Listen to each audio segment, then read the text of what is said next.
कहानी की शुरुआत में हम एमी को देखते हैं, जो एक गरीब परिवार से आती है और अपनी माँ से ब्यूटी कॉन्टेस्ट में जाने के लिए पैसे मांगती है। लेकिन उसकी माँ उसे पैसे देने से मना कर देती है, क्योंकि उनके पास बहुत कम पैसा था। पैसे जुटाने के लिए एमी अपने मोहल्ले के कुछ लड़कों के पास जाती है और उनके साथ जुआ खेलने लगती है। शुरुआत में उसे थोड़े पैसे मिलते हैं, लेकिन जल्द ही उसके पैसे खत्म हो जाते हैं। मजबूरी में एमी पैसों के लिए अपने कपड़े उतारने की पेशकश करती है और कहती है कि अगर उसे और पैसे मिलें तो वह अपने सारे कपड़े उतार देगी। लेकिन उन लड़कों के पास भी पैसे नहीं होते, इसलिए एमी जीते हुए पैसे लेकर वहां से चली जाती है। ब्यूटी कॉन्टेस्ट में भाग लेने के लिए एमी जाती है, लेकिन जब वह स्टेज पर वॉक करती है तो उसकी सैंडल की एड़ी टूट जाती है और वह गिर जाती है। दर्शक उसका मजाक उड़ाने लगते हैं, जिससे एमी बहुत दुखी हो जाती है। उसके पास नई सैंडल खरीदने के पैसे नहीं थे, इसलिए वह बाथरूम में जाकर रोने लगती है। वहां उसकी मुलाकात त्रिमदी नाम के एक आदमी से होती है, जो उसे शांत करता है और दोस्ती कर लेता है। त्रिमदी उसे खाना खिलाने ले जाता है, जहां वह मिस ब्यूटीफुल मारिया से मिलती है। एमी मारिया से कहती है कि वह भी उसकी तरह बनना चाहती है और बहुत सारे पैसे कमाना चाहती है। मारिया उसे बताती है कि मिस ब्यूटीफुल बनने के लिए उसे कई लोगों के साथ समझौते करने पड़े हैं।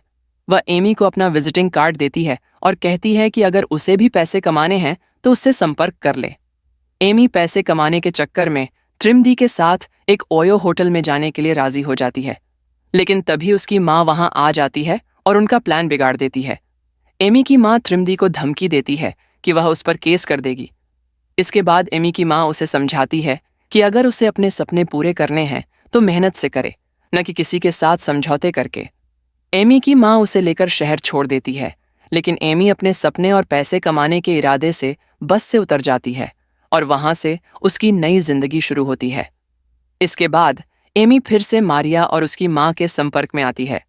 मारिया की माँ लड़कियों का धंधा करती थी और वह एमी को भी कॉल गर्ल बनाने की कोशिश करती है। वह एमी को एक कमरे में भेजती है जहां त्रिमदी होता है।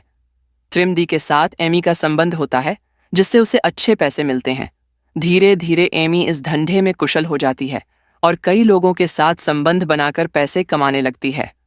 कहानी का मोड़ तब आता है जब एमी एक बड़ी पार्टी में जाती है, जहां उसे कई रसियन लड़कियां दिखती हैं जो किसी बोट पर जा रही होती हैं। एमी समझ जाती है कि वे भी कॉल गर्ल्स हैं। एमी ये सोचने लगती है कि अगर उसे बहुत सारे पैसे कमाने हैं तो उसे भी इसी तरह की जिंदगी जीनी होगी। वह एक अमीर आदमी सैम से मिलती है, जो लड़कियों की दलाली करता था। सैम के साथ एमी की डील होती है कि वह उसके लिए लड़कियों की सप्लाई करेगी। एमी को इस बीच अपनी माँ से फिर से टकराव का सामना करना पड़ता है। उसकी माँ को पता चल जाता है कि एमी क्या कर रही है और वह उसे फिर से समझाने की कोशिश करती है, लेकिन इस बार एमी अपनी माँ की बात नहीं मानती और कहती है कि उसने भी अपने बॉस के साथ कई बार समझौता किया था। उसकी माँ गुस्से में आकर उसे छोड़ देती है। आखिर में एमी सैम के लिए 50 लड़कियों का इंतजाम कर देती है और धीरे धीरे कॉल गर्ल के रूप में उसकी पहचान बन जाती है।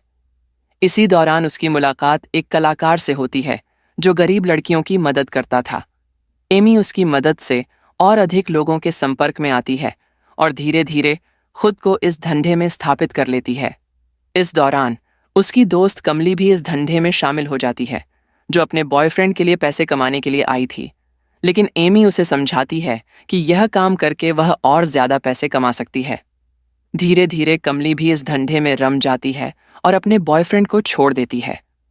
कहानी का अंत तब होता है जब एमी का सामना एक ऐसे मोड़ से होता है जहां उसे चुनना होता है कि क्या वह इसी रास्ते पर आगे बढ़ेगी या फिर अपने जीवन को सुधारने की कोशिश करेगी।